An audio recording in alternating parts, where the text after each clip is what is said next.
The red brick Victorian home at 317 Elmwood Lane cast a long shadow over the sleepy town of Millfield, Ohio. For 3 generations, the Thompson family had been pillars of the community, respected, admired, and curiously isolated. Their Sunday dinners were legendary, invitations coveted like gold dust among the town's elite. Yet few who attended ever spoke of what transpired within those walls. October 1926 brought unseasonably cold weather to Millfield. Frost crept across windows before Halloween, and chimney smoke hung heavy in the still air. It was during this bitter autumn that Edward Caldwell, a young journalist from the Cleveland Gazette, arrived to document small-town life in rural Ohio. "You'll want to meet the Thompsons, Mrs. Fletcher," his landlady said as she poured him coffee on his first morning. "Fine family. Oldest in town. Dr. Thompson's grandfather built half of Millfield with his own hands." Edward nodded politely, making notes in his leather-bound journal. "Any particular reason I should speak with them?" Mrs. Fletcher's hand trembled slightly as she set down the coffee pot. They historical. Family goes back to the first settlers, and they host the most important gathering in town every Sunday. Very exclusive. "A dinner party?" Edward asked, raising an eyebrow. "More than that," Mrs. Fletcher said, her voice dropping to just above a whisper. "It's tradition. Been happening since before the Civil War. My late husband attended once. Only once." "Why only once?" Mrs. Fletcher busied herself with wiping down the already spotless counter. "Some find the experience overwhelming. The Thompsons have particular ways." She straightened her apron. "Dr. Thompson's clinic is on Main Street. You should introduce yourself." Later that morning, Edward found himself outside a neat brick building with Thompson Family Medicine etched in gold lettering on the door.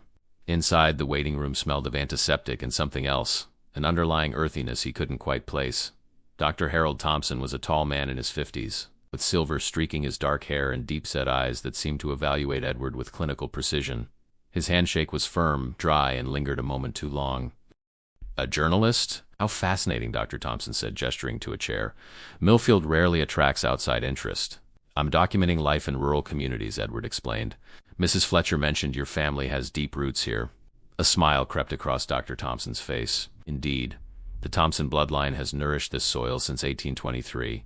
He leaned forward. "Perhaps you'd care to join us for Sunday dinner? My wife Eleanor is an exceptional cook, and we so rarely have fresh perspectives at our table." Edward felt a peculiar emphasis on the word fresh, but dismissed it as his imagination. "I'd be honored," he replied. "Excellent. 6 o'clock sharp."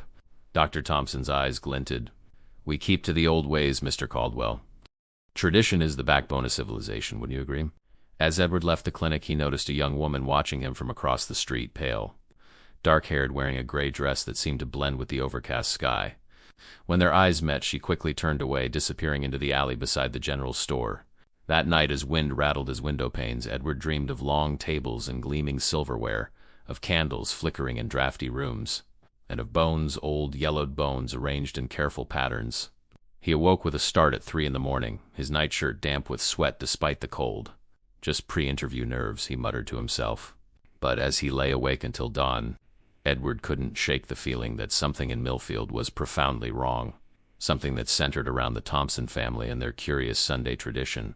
Saturday brought no relief from the unusual chill. Edward spent the day interviewing shopkeepers and farmers, all of whom spoke highly of the Thompson family. Yet he noticed a pattern of hesitation before answers, glances exchanged between spouses, a reluctance to elaborate beyond superficial praise. At the town library, a dusty collection housed in the municipal building's basement, Edward searched for information about Millfield's founders. The librarian, a nervous man named Simmons, hovered nearby as Edward examined the town records. "Looking for anything specific?" Simmons asked, adjusting his spectacles. "The Thompson family history," Edward replied. "They seem quite influential." Simmons nodded too quickly. "Oh yes, quite. Founding family, respected physicians for generations." Edward pointed to a gap in the bound town records. "What happened to the volumes from 1857 to 1863? "Fire," Simmons said immediately. "Courthouse fire in 89. Many records lost." But Edward noticed the man's collar had grown damp with sweat despite the basement's chill. "What about newspaper archives?" "Also lost, I'm afraid."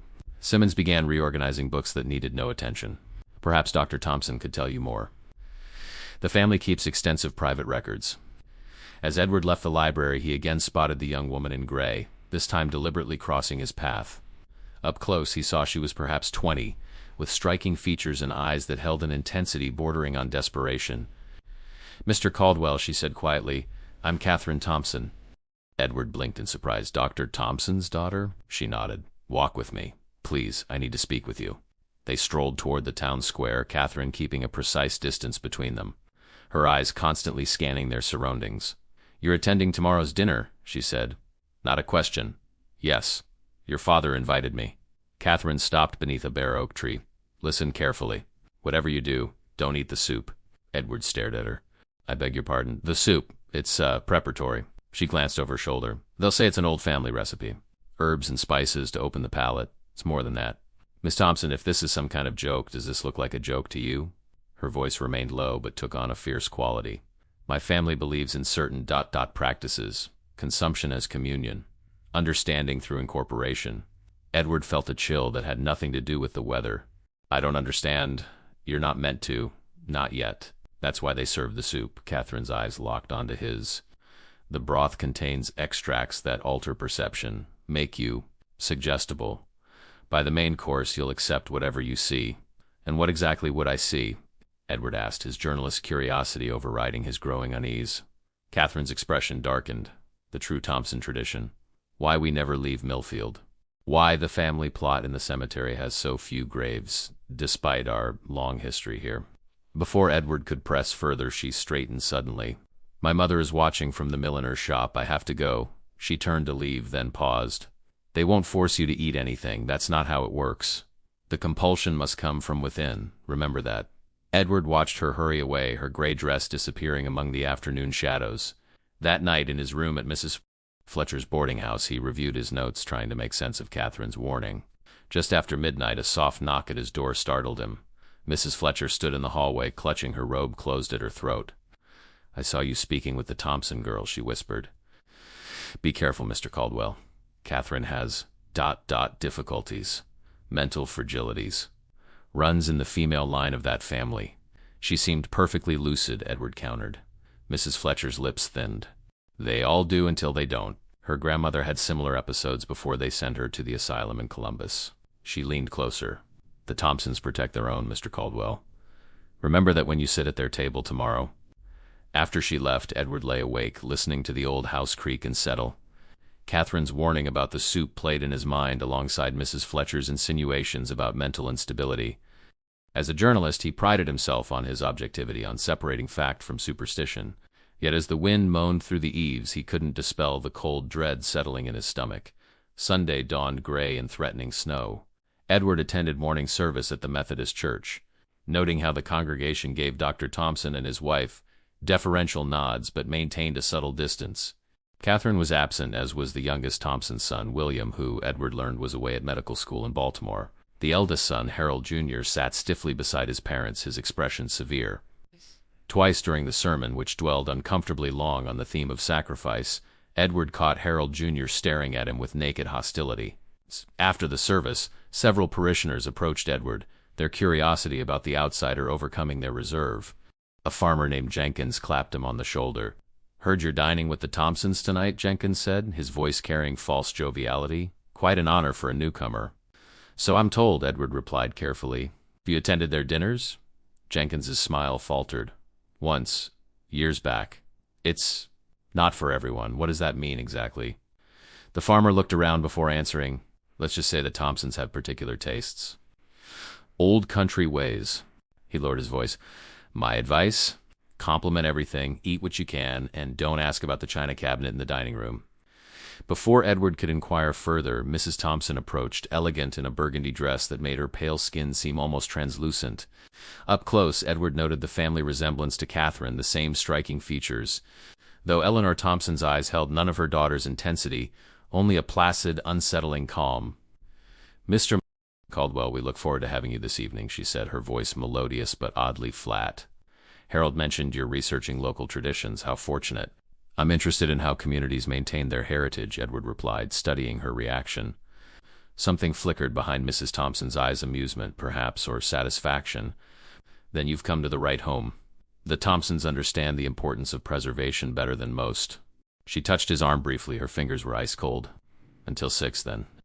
The remainder of the afternoon passed with excruciating slowness.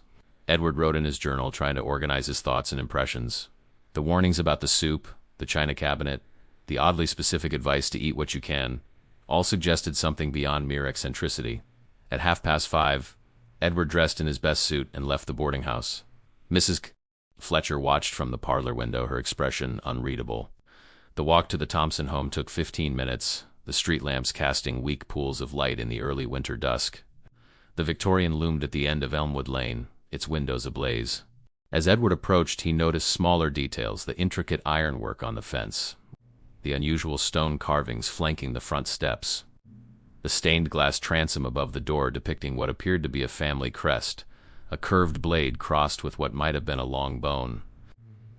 He hesitated at the gate, suddenly aware of how isolated the house was at the street's end, backed by woods that stretched dark and impenetrable behind the property. For a moment he considered turning back, inventing some excuse tomorrow. Then the front door opened, spilling warm light onto the porch. Catherine stood in the doorway, transformed from the furtive woman of yesterday. She wore an elegant emerald dress, her dark hair arranged in fashionable waves, her posture perfect. Only her eyes, meeting his across the garden path, conveyed the same warning. "Mr. Caldwell," she called, her voice carrying in the still air. "We've been waiting for you." Edward squared his shoulders and pushed open the gate. Whatever secrets the Thompson family harbored, he was determined to uncover them. He was a journalist, after all.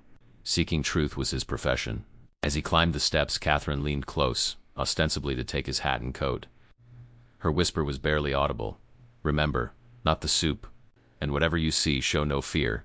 They feed on fear as much as ... other things." Before he could respond, Dr. Thompson appeared in the hallway behind her, resplendent in a dinner jacket. "Edward, right on time. Perfect." His smile revealed too many teeth. "We have so much to share with you tonight." The Thompson home's interior belied its somewhat somber exterior. Warm light from ornate fixtures illuminated richly papered walls and gleaming woodwork. Family portraits lined the hallways, tern-faced men and serene women dating back generations, their eyes seeming to follow Edward as doctor. Thompson led him toward the drawing room. "Sherry, before dinner?" Dr. Thompson offered, gesturing toward a crystal decanter.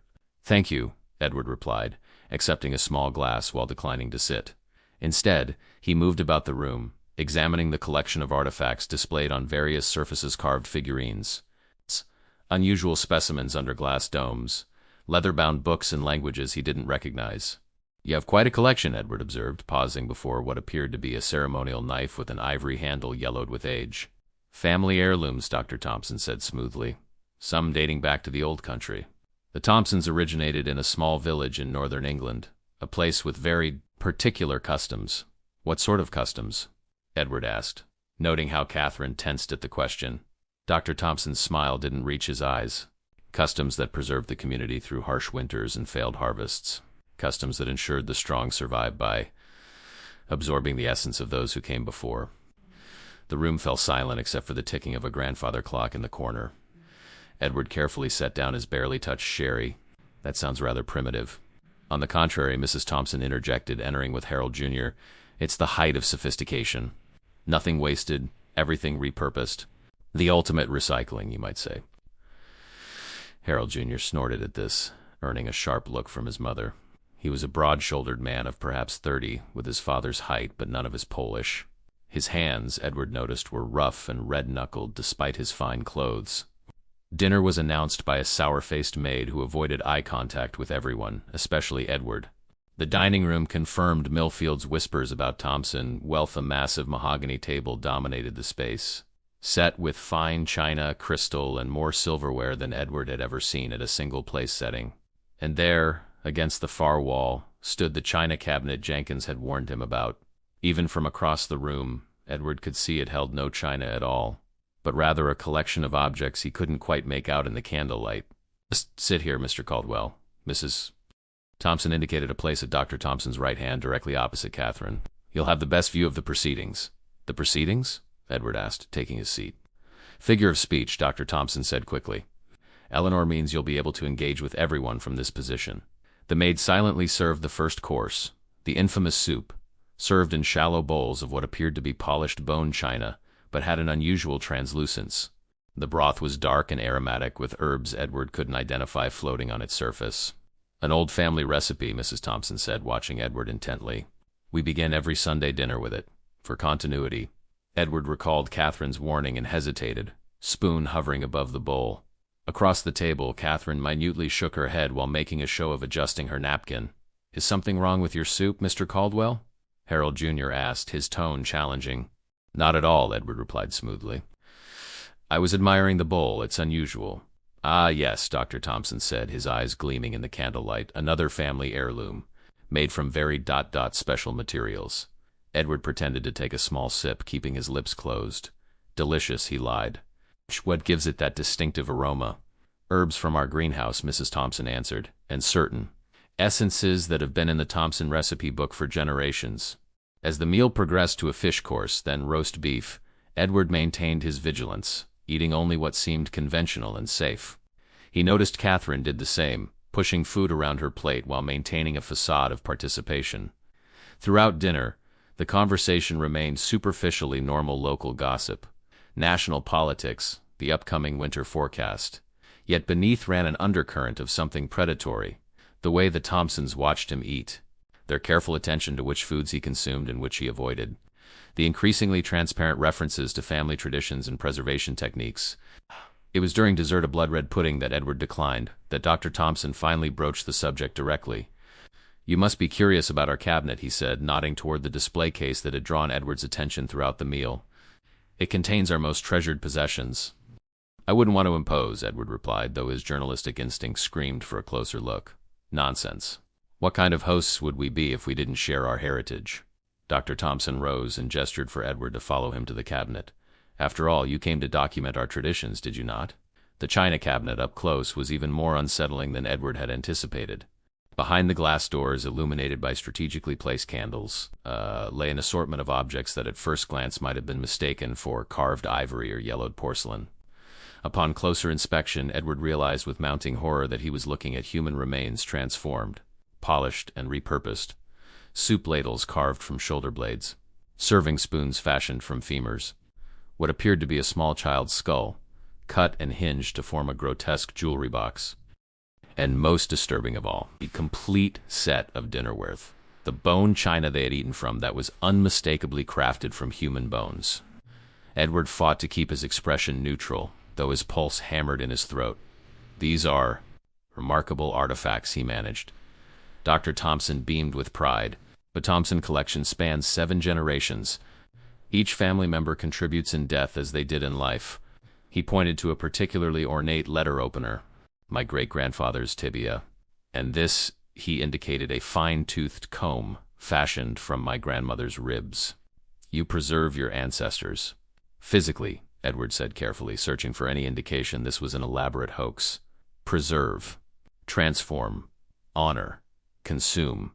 Mrs. Thompson had joined them, her pale fingers trailing lovingly across the cabinet's woodwork.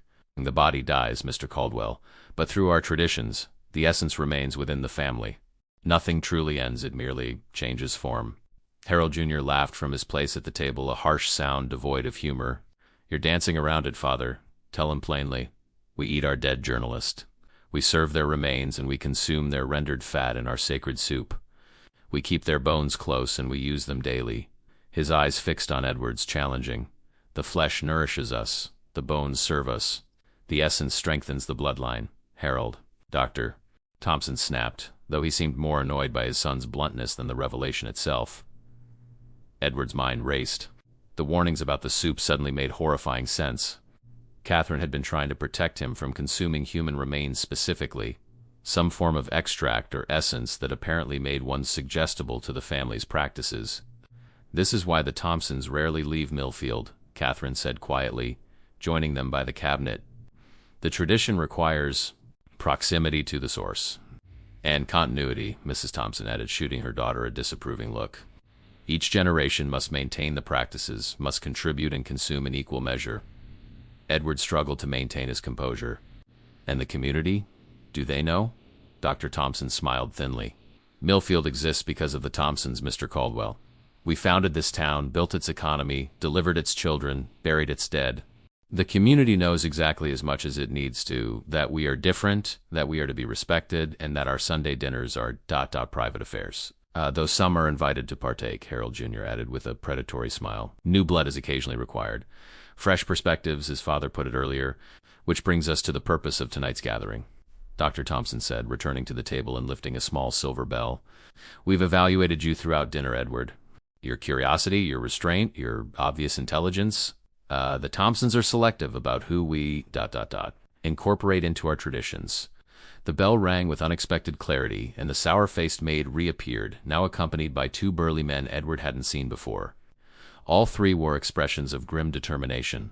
You have two choices, Mrs. Thompson said, her voice still maintaining its hostess' pleasantness. Join our family traditions, willingly begin with the ceremonial soup, which I notice you cleverly avoided earlier, or contribute to them unwillingly. Either way, you will become part of the Thompson legacy.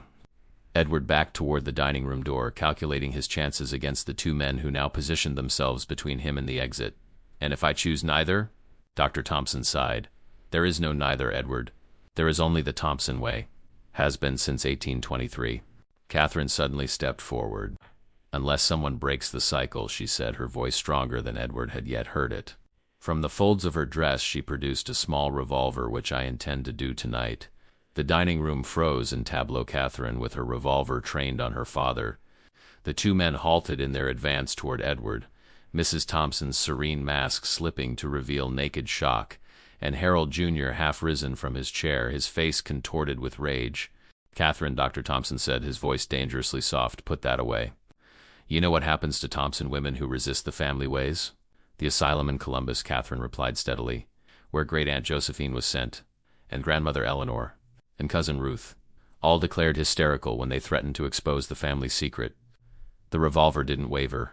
I won't be joining them, Father. Edward edged closer to Catherine, his journalistic instincts momentarily overcoming his self-preservation. This has happened before? Women of the family trying to stop the practices? In every generation, Catherine confirmed, her eyes never leaving her father. The Thompson men pass down the tradition. The Thompson women either submit or are eliminated. My brother William fled to medical school and refuses to return. He knows what awaits him. Mrs. Thompson found her voice. Catherine, darling, you're overwrought. The pressures of maintaining our heritage can be overwhelming for sensitive natures. We can help you through this difficult time. With laudanum and locked doors, Catherine countered. I found great-aunt Josephine's journals in the attic, Mother. I know what help looks like in this family. Harold Jr. took a step toward his sister. You ungrateful little. The revolver swung toward him. Not another step, Harold. I've watched you butcher enough of our relatives in the basement. I know exactly where to aim. Edward's stomach lurched at this confirmation of his worst suspicions. The basement? The preparation room? Dr. Thompson said, his clinical detachment returning. Where we honor our dead by transforming them into objects of ongoing utility.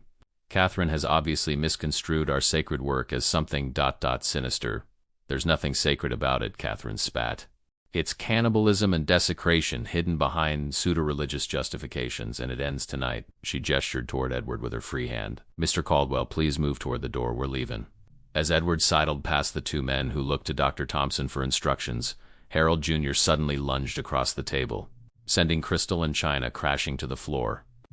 Catherine fired, the sound deafening in the enclosed space, and Harold Jr. stumbled backward, clutching his shoulder as blood bloomed across his dinner jacket. You shot me, he gasped, more shocked than pained. Your own brother. Half-brother, Catherine corrected coldly. Remember? My mother was one of your fresh perspectives, before she ended up in the bone cabinet. This revelation hit Edward like a physical blow. He looked at Mrs. Thompson with new understanding. Not Catherine's mother at all, but her father's second wife. The family portraits in the hall suddenly made more sense, the succession of serene, similar-looking women beside Dr. Thompson and his ancestors, each replaced when they had served their purpose. The women who resist don't go to asylums, do they? Edward asked, horrified comprehension dawning. They become soup. Among other things, Catherine confirmed grimly. The Thompson men have been consuming their wives and daughters for generations whenever they became inconvenient. Doctor. Thompson's face hardened. Catherine, this melodrama has gone far enough. The journalist understands nothing of our ways, our history, the necessities that have preserved our bloodline through famine and hardship. Our ancestors survived the old country's harshest winters by making difficult choices, choices that became tradition, that became sacred, that became monstrous, Catherine countered. And now that monstrosity will be exposed. She backed toward Edward, keeping the revolver trained on her family. "Mr. Caldwell is a journalist, Father. Even if you kill us both tonight, he's already taken notes. His editor knows where he is. The story will come out." Edward seized on this suggestion immediately. "She's right. I've documented everything. My notes are already mailed to Cleveland." It was a lie his journal remained in his room at the boarding house, but the flash of uncertainty in Dr. Thompson's eyes suggested the bluff might work. The standoff stretched for several heartbeats before Dr. Thompson's shoulders relaxed minutely. "What do you propose, then? That we simply abandon generations of tradition? Our heritage? Our very identity?" "I propose you face justice for murder," Catherine said flatly. "All of you." "They'll never convict us," Harold Jr. sneered, still clutching his bleeding shoulder. "We own this town. The sheriff, the judge, half the jury pool. Who would believe such outlandish accusations without proof?" Catherine's expression turned grimly triumphant. "That's why I've spent the last month documenting everything. Photographing the basement, copying Great-Aunt Josephine's journals, collecting samples from the preparation room. It's all hidden with Reverend McIntyre, 2 towns over, a man with no connections to Millfield or the Thompson sphere of influence." For the first time, genuine fear flickered across Dr. Thompson's face. "You would destroy your own family? For what? Some outdated moral squeamishness?" "For justice," Catherine replied. "For all the women who became cutlery and soup stock. For the travelers who disappeared after accepting Thompson hospitality. For every victim you've butchered and consumed in the name of tradition." She backed toward the door, gesturing for Edward to precede her into the hallway. "We're leaving now. Anyone who follows will be shot. Once we're safe, the authorities will receive Catherine's evidence, all of it." Edward stepped backward through the doorway, never taking his eyes off the tableau of the Thompson family, Dr. Thompson rigid with suppressed fury, Mrs. Thompson calculatingly blank, Harold Jr. bleeding and vengeful, and the 2 men and maid watching with the dull acceptance of long-term accomplices. As Catherine backed out behind him, Dr. Thompson called out one last time, his voice eerily calm. "You'll never be free of us, Catherine. The Thompson blood runs in your veins. Our appetites are your appetites. Sooner or later you'll feel the hunger. And when you do, you'll understand why we've maintained our ways." Catherine's hand trembled slightly, but her voice remained steady. "I would rather starve." The bitter night air hit Edward like a physical shock as they fled the Thompson house. Catherine led him not toward the main road but around the side of the property, through a gap in the hedge that opened onto a narrow path through the woods behind the house. "They'll expect us to head for town," she explained, her breath coming in white puffs. "This way leads to the old canal path. We can follow it to the next township." Edward struggled to keep pace, his city shoes slipping on the frozen ground. "Your evidence, is it really with a reverend?" Catherine's laugh held no humor. "No, but my father doesn't know that. Religion is one realm the Thompsons avoid. Too much emphasis on not eating your relatives, I suppose." She glanced back at the house, now obscured by trees. "The evidence is real, though. Hidden in a safety deposit box at the bank in Columbus. The key is sewn into my coat lining." They pushed deeper into the woods, the bare branches forming a skeletal canopy above them. The only sounds were their labored breathing and the occasional crack of twigs beneath their feet. After what seemed like an hour but was likely only 20 minutes, they emerged onto the old canal towpath of flat, straight trail alongside the long-abandoned Ohio and Erie Canal.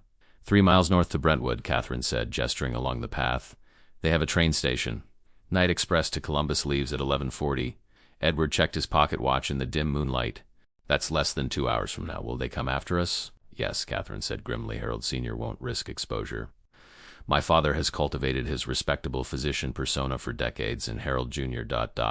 He's developed a taste for the family practices beyond mere tradition. He enjoys the preparation room."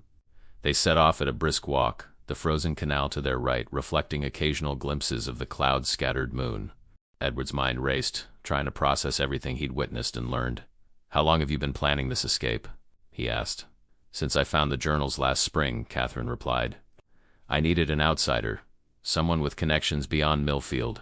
Someone who would be missed if they disappeared. When I heard a journalist was coming to town... She glanced at him.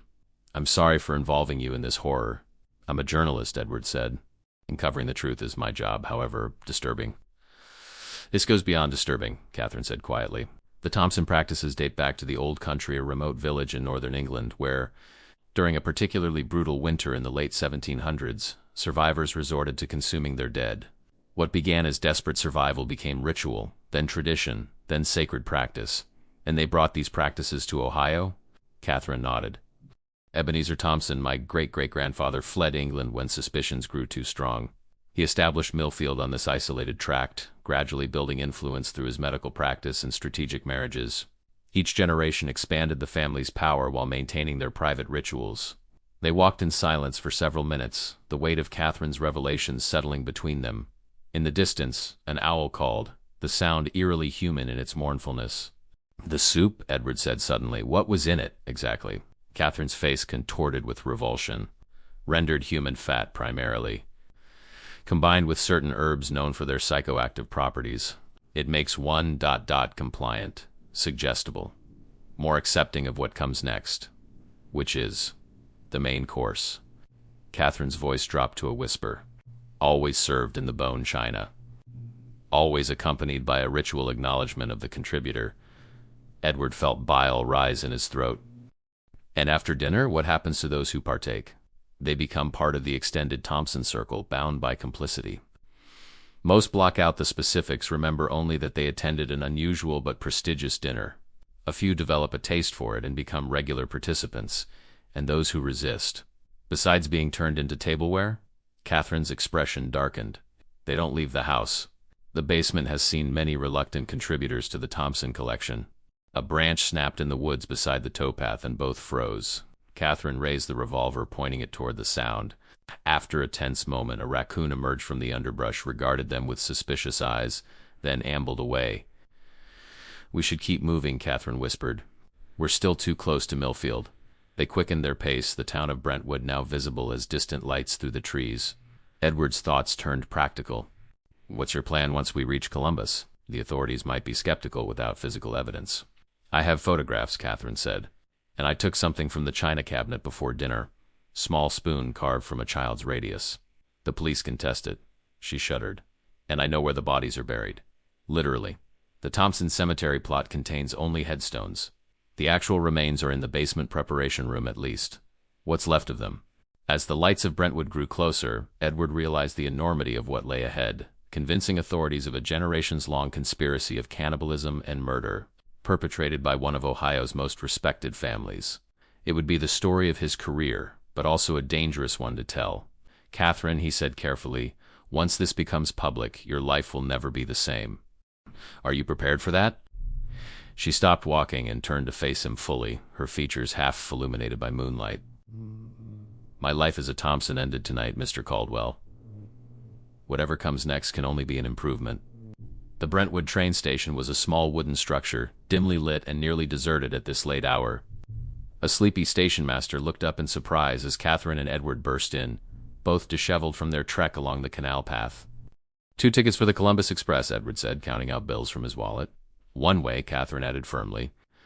The station master squinted at them suspiciously, taking in Catherine's elegant but muddy evening dress and Edward's similarly disheveled appearance.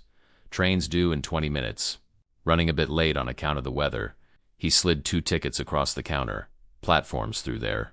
Only coach going to Columbus tonight is the last one." They settled on a hard wooden bench on the deserted platform, the cold seeping through their clothing. Edward removed his suit jacket and insisted Catherine take it as an additional layer against the chill. "Do you think they'll follow us here?" he asked, scanning the dark tree line visible beyond the station's meager lights. "They'll try," Catherine said, her voice steady despite her shivering. "Father keeps a motor car. If they took that instead of searching the woods on foot, they could already be in Brentwood." Edward frowned. "Should we notify the local authorities? For protection?" Catherine's bitter laugh echoed in the empty station. "Brentwood sheriff is my father's second cousin. Most law enforcement within 50 miles has connections to the Thompsons." She clutched her small handbag tighter. "Our only safety lies in distance and exposure. Once we reach Columbus, we go directly to the newspaper offices, not the police." In the distance, a train whistle pierced the night. Edward felt a surge of relief, quickly tempered by movement at the far end of the platform, a dark figure emerging from the station master's office. "Catherine," he whispered urgently. She followed his gaze and stiffened. "Harold Jr." Edward squinted in disbelief. "How did he get here so quickly, and with a gunshot wound?" "Determination," Catherine murmured, reaching for her revolver. "And he's always been able to ignore pain. Father trained him to—" Harold Jr. approached slowly, his right arm in a makeshift sling, his left hand conspicuously in his coat pocket. His face was pale but composed. his eyes fever-bright in the dim platform lighting. "Sister dear," he called, stopping a cautious distance away. "That was quite a performance at dinner." "Father is that disappointed." "Father is a monster," Catherine replied, standing to face her half-brother. "And so are you," Harold Jr. smiled thinly. "Monsters? For honoring our ancestors? For maintaining traditions that have sustained our family for generations?" He shook his head. "Such melodrama." "You consume human flesh and turn people's bones into household objects," Edward interjected, disgust overwhelming his fear. "If that's not monstrous, what is?" Harold Jr. His gaze flicked to Edward dismissively. "The outsider speaks of things he cannot understand. Our practices connect us to our ancestors in ways ordinary people can never comprehend. We don't just remember our dead, we incorporate them. They become part of us, literally and spiritually." "Save your justifications," Catherine said coldly. "They won't matter once the world knows the truth." The train whistle sounded again, closer now. Harold Jr. glanced toward the sound, then back at Catherine, his expression hardening. "That's why I'm here, sister. Not to bring you home, that opportunity is past, but to contain the damage." His left hand emerged from his pocket, holding a revolver of his own. "The Thompson traditions must be protected, whatever the cost." Edward stepped slightly in front of Catherine. "Your family has murdered and cannibalized people for a century. That's not tradition, it's a crime." "Some of the greatest traditions began as necessity," Harold Jr. countered. "During the starving time in the old country, our ancestors made difficult choices to survive. What began as survival became sacrament." His eyes gleamed with fervent belief. "The soup sustains us. The bones remind us. The flesh connects us across generations." "You're insane," Catherine whispered. "All of you." "No, sister. We're visionaries. We understand that physical death is not the end when one's essence can continue through consumption and transformation." He raised his revolver, pointing it steadily at Catherine despite his injured shoulder. "Your journal and photographs will be dismissed as the ravings of a disturbed mind. Father has already contacted Dr. Simmons at the state hospital. Your bed awaits." The train's headlamp appeared in the distance, illuminating the tracks with approaching salvation. Edward felt Catherine tense beside him, her own weapon still concealed within the folds of her dress. "You can't shoot both of us before that train arrives," Edward said, calculating the distance and timing. "And you can't risk the noise. Even in a town with Thompson connections, gunshots at the train station would raise questions." Doubt flickered across Harold Jr.'s face, followed by cold resolution. "Perhaps, but I can ensure Catherine never reaches Columbus." He adjusted his aim. "The journalist is irrelevant. Without a Thompson to corroborate his wild tales, who would believe him?" Time seemed to slow as several events happened at once. The train thundered into the station with a screech of brakes. The platform suddenly flooded with light. Catherine's revolver emerged from her dress, and Harold Jr. lunged forward, his own weapon discharging with a crack that was lost in the train's noise. Edward felt something hot graze his cheek as he shoved Catherine toward the now-stopping train. She stumbled but kept her footing, returning fire in one fluid motion. Harold Jr. jerked backward, a look of surprise crossing his features as a dark stain spread across his chest. "Run!" Edward shouted, pulling Catherine toward the nearest train door as the conductor stepped out. Harold Jr. crumpled to his knees, his revolver clattering to the platform. His eyes, fixed on Catherine, held not pain or fear but a strange satisfaction. "You see, sister?" he gasped. "The Thompson blood runs true. Violence ... is in our nature."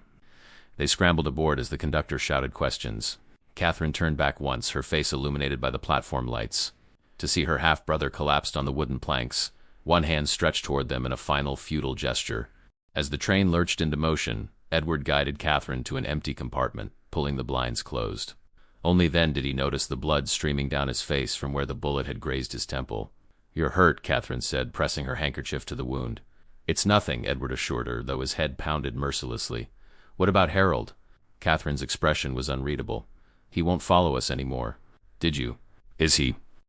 "I don't know," she admitted quietly. "I aim for his heart. The Thompson men have always claimed their hearts are stronger than ordinary men's.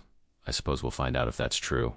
As the train gathered speed, putting precious distance between them and Millfield, Edward tried to organize his thoughts for the expose he would write. The Thompson family's century of cannibalistic rituals. The disappearances explained. The community's complicit silence. "We'll need more than your testimony," he said finally. "Even with photographs and the ... specimen you took, people won't want to believe something this horrific." "I know where everybody is buried," Catherine replied, her voice hollow with exhaustion. "Or rather, where they aren't buried." The basement walls are full of them, the parts not considered useful for the collection or the soup. Edward shuddered, remembering the earthen smell beneath the antiseptic in Dr. Thompson's clinic. How many patients had gone in but never come out? How many travelers had accepted Thompson hospitality only to become part of the china cabinet? Catherine leaned her head against the window, watching the darkened Ohio landscape rush past. My whole life I've eaten from plates made from my ancestors' bones, stirred my tea with spoons carved from finger bones, worn combs fashioned from ribs. A tear traced down her cheek. How does one ever become clean again after that? Edward had no answer. Instead, he took her hand, offering what little comfort he could in the face of such inherited horror. The Columbus Dispatch's night editor, a gruff man named Jameson, stared at them with undisguised skepticism. It was nearly 2 a.m., and the newspaper's offices were largely deserted except for the skeleton crew preparing the morning edition. "Let me get this straight," Jameson said, chewing on an unlit cigar. "You're claiming one of Ohio's most respected medical families has been engaging in ritualistic cannibalism for generations and transforming human remains into household items?" He shook his head. "That's the kind of story that gets newspapers sued, Mr. Caldwell." Edward, his temple now properly bandaged by a doctor they'd visited before coming to the newspaper, placed his notebook on Jameson's desk. "I understand your hesitation, but I've documented everything. And Miss Thompson is prepared to testify to the family practices." "They'll say she's delusional," Jameson countered. "From what you've told me, the family has already arranged for her commitment to an asylum. Her testimony would be dismissed as the ravings of a disturbed mind." "Then explain this," Catherine said, reaching into her handbag. She withdrew a small object wrapped in silk and carefully placed it on the editor's desk. Unfolding the fabric revealed a delicately carved spoon, yellowed with age, its handle intricately etched with the Thompson family crest. Jameson leaned forward, adjusting his spectacles. "And this is?" "A child's radius bone," Catherine said flatly, "belonging to my cousin Emily, who allegedly died of scarlet fever in 1919.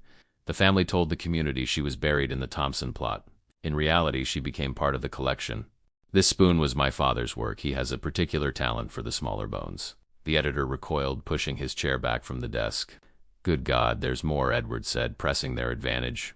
"The photographs in Miss Thompson's safety deposit box, the journals documenting generations of the practice, the basement room where the processing occurs." Jameson's journalistic instincts warred visibly with his horror and disbelief. "Even if this is true, and I'm not saying I believe it yet, publishing such accusations against the Thompsons would be unprecedented. They have connections throughout the state, political influence, financial power. They also have a basement full of human remains," Catherine said quietly, "and a dining service made from the bones of their victims.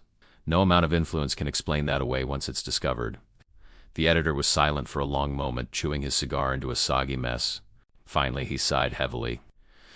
"I'll need more than your word in this ... object. I'll send our photography man with you to your bank in the morning. If your evidence is as compelling as you claim, we'll take the story to the governor himself before publishing. This will require official action police, perhaps even federal investigators. The Thompsons will know we're alive by now," Edward pointed out. "Harold Jr. may have survived, and even if he didn't, Dr. Thompson will realize we've escaped. They'll be preparing contingencies, destroying evidence. All the more reason to move carefully but quickly," Jameson replied. "I can offer you safe accommodation tonight. My brother owns a boarding house on the east side where you can stay under assumed names. Tomorrow we retrieve your evidence, then take it directly to the governor's office along with my senior reporter." He fixed them with a stern look. "This story doesn't print until we have official involvement. I won't risk the dispatch on allegations this explosive without protection." As dawn broke over Columbus, Edward sat by the window of their boarding house room, watching the city slowly come to life. Catherine had finally succumbed to exhaustion, sleeping fitfully on the narrow bed. He had offered to take the chair, recognizing that after her ordeal, she needed whatever comfort was available. His thoughts returned repeatedly to the Thompson house, the china cabinet with its grotesque collection, the family's matter-of-fact discussions of their traditions, the basement where generations of victims had been processed into soup and tableware. As a journalist, he had encountered corruption, crime, even murder, but nothing approaching the calculated, ritualized horror of the Thompson family practices. Catherine stirred, her face contorting in what appeared to be a nightmare. Edward gently touched her shoulder, and she woke with a start, eyes wild until recognition dawned. "The soup," she whispered. "I dreamed they made me drink the soup." "You're safe," Edward assured her. "We both are." She sat up, pushing tangled hair from her face. No one is safe from the Thompsons, not really. Their influence extends too far. Her hands trembled slightly. Psst. Even if we expose them, even if they're arrested and convicted, their practices have contaminated so many. The Sunday dinner guests who partook willingly, the town officials who looked the other way, the business partners who benefited from Thompson prosperity while ignoring its source. Edward considered this a conspiracy of silence that broad suggests fear as much as complicity. Perhaps many in Millfield will be relieved once the Thompson influence is broken. Perhaps, Catherine conceded. She looked down at her hands. I keep thinking about what Harold said on the platform. About the Thompson blood running true. Violence being in our nature. Her voice dropped to barely audible. What if he's right? What if their appetites are my appetites? That's nonsense, Edward said firmly. You rejected their practices. You risked your life to expose them. Your actions define you, not your bloodline. Before Catherine could respond, a sharp knock at the door startled them both. Edward approached cautiously, calling through the wood. Who is it? Pickett from the dispatch, came the reply. Editor Jameson sent me to escort you to the bank when it opens. I've got a police detective with me name of Sullivan. Edward cracked the door, verifying the man's identity before letting him enter. Pickett was a weathered man in his 50s, carrying a bulky camera case. Behind him stood a square-jawed individual who presented credentials identifying him as Detective Michael Sullivan of the Columbus Police Department. Jameson filled me in, Sullivan said without preamble. If your evidence holds water, this case goes beyond my jurisdiction. I've already contacted the state attorney's office. Thank you for taking this seriously, Catherine said, relief evident in her voice. Sullivan's expression remained professional but compassionate. Miss Thompson, allegations of this nature, especially against a family as prominent as yours, require extraordinary evidence. I hope you understand the scrutiny you'll face. I've lived with the reality of the Thompson practices my entire life, Detective. Scrutiny is a small price to pay for justice. The next hours passed in a blur of activity. The bank manager was reluctant to open the safety deposit box without verification of Catherine's identity. But Detective Sullivan's intervention eventually secured access. Inside were dozens of photographs, methodically documented images of the Thompson basement. The preparation room with its specialized tools, the china cabinet's contents, and most damning of all, partially processed human remains in various stages of transformation. Additionally, the box contained 3 journals, one belonging to Catherine's great-aunt Josephine, detailing her growing horror at the family practices before her committal to the asylum. One from Catherine herself, documenting specific dates, victims, and preparations she had witnessed. And most shocking, a small leather-bound book that appeared to be Ebenezer Thompson's original recipe book, with detailed instructions for rendering human fat into soup stock and treating bones for various purposes. Detective Sullivan's professional demeanor cracked as he examined the evidence. In 20 years of police work, he murmured, I've never seen anything like this. By noon, they were seated in the governor's private office, the evidence spread before him. Governor Harrison, a political ally of the Thompsons in previous years, looked physically ill as he reviewed the photographs and journals. If these allegations are proven, he said finally, it represents the most horrific criminal conspiracy in Ohio's history. He turned to Sullivan. I'm authorizing a state police action immediately. The Thompson property is to be secured and searched with federal assistance if necessary. To Edward, he added, the dispatch may report on the investigation, but I'm requesting a 24-hour delay on the specific allegations until we've secured the evidence and taken the principals into custody. This must be handled with absolute precision. As they left the governor's office, Catherine suddenly clutched Edward's arm. What about Mrs. Fletcher? Your landlady? Edward froze, realizing the danger. She knew I was dining with the Thompsons. If they discovered my notes in my room, we need to warn her, Catherine insisted. The Thompsons may see her as a loose end to eliminate. Sullivan, overhearing, nodded grimly. I'll have the state police check on her immediately as part of securing the town. What's the address? As Edward provided the details, a weight settled in his stomach. How many lives had been affected by the Thompson family's century of ritualistic horror? How many more might be at risk as their empire crumbled? The reckoning had begun, but its full scope remained to be seen. The headline of the Columbus Dispatch on Monday morning was unprecedented in its directness. Respected physician's family accused of generational cannibalism. State police raid Thompson home in Millfield. Ohio multiple arrests made as human remains discovered. Edward had worked through the night with Jameson to craft an article that balanced journalistic integrity with the sheer horror of the discoveries. The governor's office had confirmed enough details to allow publication, though the most graphic aspects remained unpublished. described only as ritualistic practices to disturbing to detail. Catherine, exhausted but resolute, had provided a statement describing her decision to expose her family's practices. The Thompson traditions have claimed countless victims over generations, including members of our own family who resisted. I could no longer bear complicity through silence. Whatever judgment society renders against the Thompson name, it cannot approach the judgment history will render for our century of monstrous acts, committed under the guise of tradition and family heritage. The initial police raid had confirmed their worst allegations. The basement of the Thompson home contained exactly what Catherine had described, a preparation room with specialized tools, partially processed human remains, and evidence of recent processing. The china cabinet's grotesque collection was seized as evidence, along with journals and records dating back to Ebenezer Thompson's arrival in Ohio. Dr. Thompson and Mrs. Thompson had been taken into custody without resistance, both maintaining a chilling composure throughout their arrest. Harold Jr. had indeed survived Catherine's shot at the train station, but barely. He was under guard at the Columbus Hospital, his condition listed as critical. Most disturbing were the discoveries still emerging from the Thompson property as investigators continued their work. Ground-penetrating radar had identified multiple anomalies in the basement walls and under the floor spaces, consistent with Catherine's claim that unwanted parts of processed individuals were sealed within the house itself. The broader conspiracy was also unraveling rapidly. The town sheriff had attempted suicide upon learning of the state police intervention, but survived and was now cooperating with investigators. Several prominent Millfield citizens had fled, their sudden departures effectively confirming their knowledge of or participation in the Thompson practices. Mrs. Fletcher, Edward's landlady, was safe. She had been taken into protective custody after investigators found evidence that she had secretly documented Sunday dinner guests for years, perhaps as a form of insurance against becoming a contributor herself. As Edward reviewed the final edition before it went to press, Catherine appeared at his desk, her face drawn but determined. "They found my mother," she said quietly, "behind the wine cellar wall, along with 3 others." Edward set down his pencil. "I'm so sorry, Catherine." She nodded, accepting his sympathy without comment. After a moment, she continued, "The governor's office has arranged protective custody for me until the trials. After that, ... She trailed off, the future clearly a blank expanse she could barely contemplate. "After that, you can begin again," Edward suggested gently. "A new name, perhaps. A new city. Can anyone truly begin again after this?" she asked, not expecting an answer.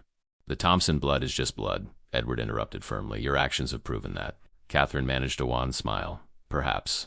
The prosecutors say my testimony will be crucial. There will be multiple trials, murder, desecration, conspiracy. It could take years. I'll be covering every moment," Edward promised. "The full truth will be told." As Catherine turned to leave, she paused. "It's my brother William, the one in medical school in Baltimore. They've located him. He's been in hiding for months, ever since he discovered our family's true nature during his last visit home." Her expression softened slightly. "He sent a message. He said he was proud of what I did, that he tried to work up the courage himself but couldn't." "You were extraordinarily brave," Edward agreed. "Not brave," Catherine corrected. "Desperate. There's a difference." She glanced at the newspaper headline. "What happens now will be difficult. The world isn't prepared for this kind of horror. People will struggle to believe it even with evidence." Edward knew she was right. Already some were suggesting the Thompson case was being exaggerated or sensationalized. The human mind resisted accepting such prolonged, calculated depravity. "Truth prevails eventually," he said, believing it despite everything, no matter how difficult to accept. 3 days later, Edward stood at the perimeter of the Thompson property, watching as investigators continued their grim work. The house that had dominated Millfield for generations now stood empty, its windows dark, yellow police tape surrounding its boundaries. State authorities had expanded their investigation to the Thompson Clinic on Main Street, where additional remains had been discovered in a hidden room behind Dr. Thompson's private office. The total number of victims might never be known with certainty, but estimates already exceeded 50 individuals over the past 3 decades alone. Most disturbing were the records recovered from Dr. Thompson's meticulously documented contributions to the family collection, complete with names, dates, and which bones had been transformed into which items. The clinical detachment of these records suggested a mind that saw nothing wrong with their practices, that had fully embraced the family's twisted justifications, As twilight descended on Millfield, Edward made one final stop before returning to Columbus, the town cemetery, where the Thompson family plot occupied a prominent hill overlooking the community they had terrorized for a century. The headstones stood in neat rows, marking graves that investigators had now confirmed were empty, the remains of Thompson family members having been processed rather than buried, transformed into the very objects used in their rituals of consumption and remembrance. Edward shivered in the autumn chill, contemplating the generational madness that had flourished here, hidden in plain sight. The Sunday dinners where guests unwittingly consumed human remains, the bone china that no one questioned, the disappearances attributed to accident or opportunity elsewhere. As he turned to leave, Edward noticed fresh flowers placed at the base of one Thompson headstone, not one of the patriarchs, but a small marker belonging to Emily Thompson, beloved daughter, 1914 to 1919. The child whose radius bone had been transformed into the spoon Catherine had preserved as evidence. The simple bouquet of late-blooming wildflowers suggested that, despite everything, someone in Millfield remembered the victims as people, not merely as contributors to the Thompson collection. It was a small reminder that even in the darkest stories, humanity persisted in Catherine's courage, in William's message of support, in these anonymous flowers honoring a child lost to unimaginable horror. As a journalist, Edward had encountered many disturbing stories, but none that would haunt him like the Thompson legacy. He would continue documenting the case through the trials and beyond, ensuring the truth was recorded completely and accurately for history. But he also made a private vow as he left the cemetery to someday tell Catherine's story of resistance and survival, of breaking free from a legacy of horror to choose a different path. That would be a story not of monstrous tradition, but of the human capacity to reject evil, even when it wore the face of family. For now, though, the Thompson house stood empty on Elmwood Lane, its dark windows like closed eyes, its secrets finally exposed to the light after a century of ritualized horror masquerading as tradition.